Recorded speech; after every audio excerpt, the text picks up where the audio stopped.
पति की प्रताड़ना से परेशान श्वेता ने अब मुख्यमंत्री से मांगी है इच्छा मृत्यु की अनुमति। कहते हैं कि शक की बीमारी का कोई इलाज नहीं होता है और यदि शक वैवाहिक संबंधों में पैदा हो जाए तो जीवन नर्क बन जाता है। ऐसा ही कुछ महज 16 वर्ष की कच्ची उम्र में प्यार के फेर में फंसी श्वेता के साथ हुआ है। बीते कई वर्षों से पति के द्वारा तरह तरह से उत्पीड़न किए जाने से तंग पीड़िता ने मुख्यमंत्री से पति की प्रताड़नाओं से मुक्ति दिलवाने और इच्छा मृत्यु की अनुमति प्रदान किए जाने की मांग की है। मीडिया से रूबरू पीड़ित श्वेता भीलवाड़ ने फुट कर रोते हुए बताया कि जब वह महज 16 वर्ष की थी, उससे उम्र में 14 वर्ष बड़े सीनियर ऑडिट अधिकारी पति ने उसे फुसलाकर झूठी प्रेम भरी बातों में फंसाकर 22 वर्ष पहले अंतरजातीय विवाह किया था। विवाह के समय उसकी आयु 19 वर्ष और पति की आयु 33 वर्ष थी। आरोप लगाया कि पति स्वभाव से शंकालु, शीघ्र आक्रोशित, झगड़ालू एवं अपने पदनाम के अहंकार से ग्रसित व्यक्ति है। वैवाहिक जीवन 17 वर्षों तक तो जैसे तैसे चलता रहा।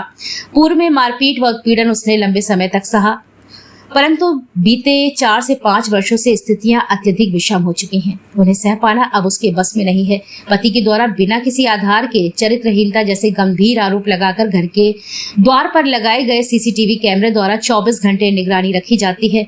उसकी कहीं भी आने जाने की पूरी तरह पाबंदी लगाई है। बच्चों से भी दूर रखते हुए उस पर ऐसे गंदे गंदे इल्जाम लगाए गए हैं जिन्हें वह बता भी नहीं सकती।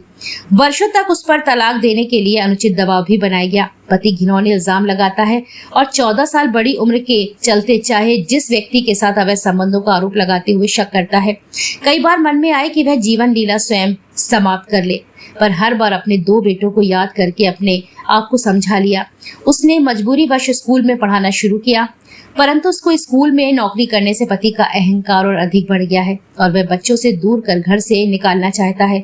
कई शिकायतों के बाद भी न्याय न मिलने के कारण उसने पति की प्रताड़नाओं से मुक्ति दिलाए जाने और पीड़न से मुक्ति नहीं दिलाए जाने पर इच्छा मृत्यु की अनुमति प्रदान करने की गुहार मुख्यमंत्री से लगाई है। मेरा नाम श्वेता भदौरिया है। कहाँ से आई? मैं यहाँ झांसी लोकल से सर्वनगर में मैं रहती हूँ।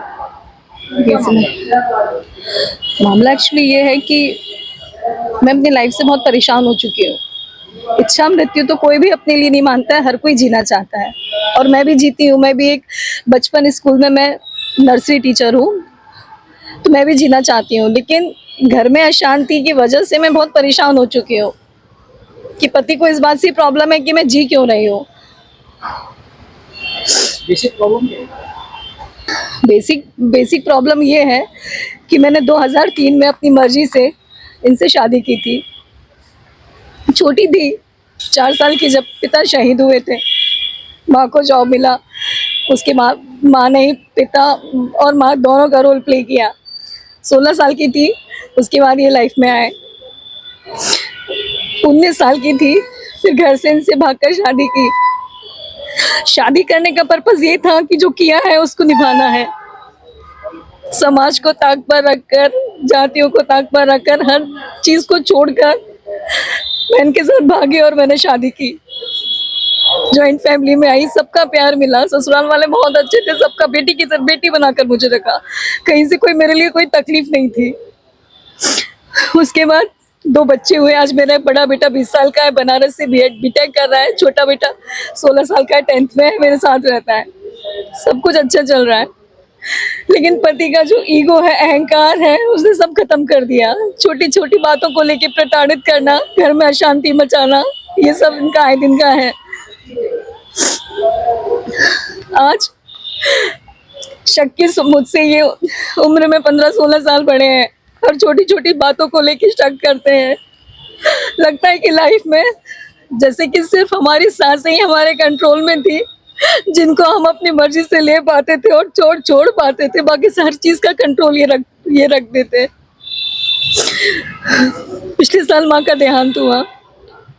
उसके बाद स्कूल में जॉब ज्वाइन की तो इनको परेशानी होने लगी कि ये अच्छे से है क्यों नहीं है, क्यों जॉब ज्वाइन कर ली, तो छुट्टा साड़ है, हमारा बैल है, तमाम तरह के इन्होंने मेरे ऊपर लालचन लगाए। घर में भी आए दिन घर का माहौल खराब करते थे, बेवजह बातों पर गाली गलौज करना, छोटी छोटी चीजों को परेशान करते थे। ससुराल वालों ने साथ दिया, तो उनको मना कर दिया कि कोई इससे बात नहीं करेगा, कोई इससे रिश्ता नहीं रखेगा। मेरे भाई ने मेरा सपोर्ट किया। आप लोगों से एक बात पूछती हूँ कि अगर एक बहन अकेली पड़ गई है और उसका भाई अगर साथ दे रहा है तो वो क्या गलत कर रहा है। मेरे बच्चों को मुझसे दूर रखते कि कोई इससे बात नहीं करेगा, कोई रिश्ता नहीं रखेगा। अगर मैं गलत हूँ, आपके पास सबूत है तो उनको सामने रखिए ना। उनसे कहिए कि मैं गलत हूँ और वो सबूत ये है और इसको सजा दो, मुझे सजा दो। घर से ज्यादा ये घर में ऑडिट ऑफिसर है, टूर पे रहते हैं, लेकिन जब भी कभी आते हैं बच्चे के माध्यम से या भाई के माध्यम से ये ऐसा ऐसा बोलते हैं कि वो चीजें मेरे कानों में पड़ती हैं।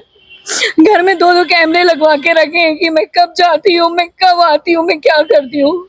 मैं जब मायके जाऊँ तो परेशानी है कि ये क्यों गई थी। 10 तरह के सवाल मुझसे पूछे जाते हैं।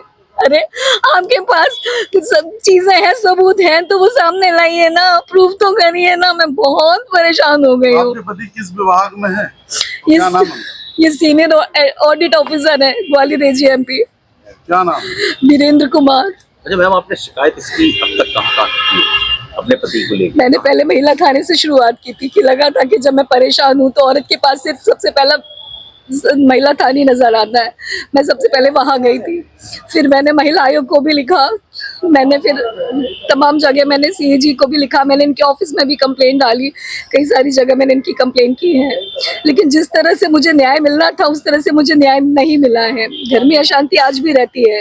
ये फोन के माध्यम से, बच्चों के माध्यम से, कल ही ये आए हैं बाहर से और कल ही घर में कलेश कर रहे हैं छोटी छोटी बातों को लेके। इच्छा मृत्यु का लिए आपने मांगा है? हाँ, इच्छा मृत्यु के लिए मैंने मांगा है।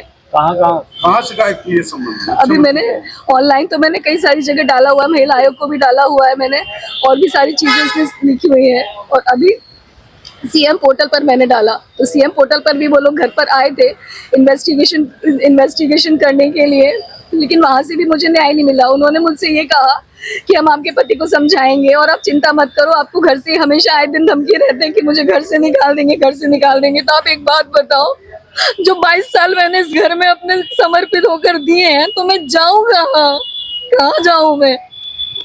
कहीं भी अगर मायके जाऊँ, आप ये बताइए, तीज त्योहार ये अपनी फैमिली के साथ करते हैं, बच्चों को लेके जाते हैं, मैं घर में अकेली पड़ी रहती हूँ। इच्छा मृत्यु किससे मांगी है? किससे मांगी? लिखित रूप में कहाँ दिया? लिखित रूप में मैंने CM को दिए। मांगे? इच्छा मृत्यु मैंने बिल्कुल मांगी है, और क्यों ना मांगू, मेरे पास और कोई विकल्प नहीं है ना।